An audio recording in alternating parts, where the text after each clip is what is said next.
Richard Gott, ish gazetar dhe historian i njohur i The Guardian, ka ndruar jetë në moshën 87 vjeçare.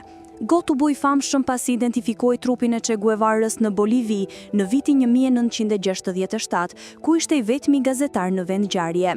Karriera e tij në The Guardian nisi në vitin 1964 dhe përfshiu poste si redaktor letrar dhe komentator i çështjeve të Amerikës Latine.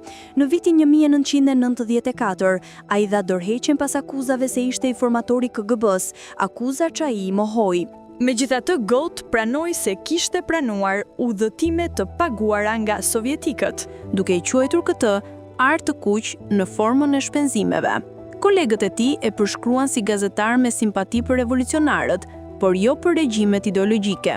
Përveç gazetarisë, ai la pas disa libra të vlerësuar, përfshirë Kupa, një histori e re, 2004, dhe njihet si njeriu që solli në Guardian faqe opinioni të hapura ndaj mendimeve ndryshe.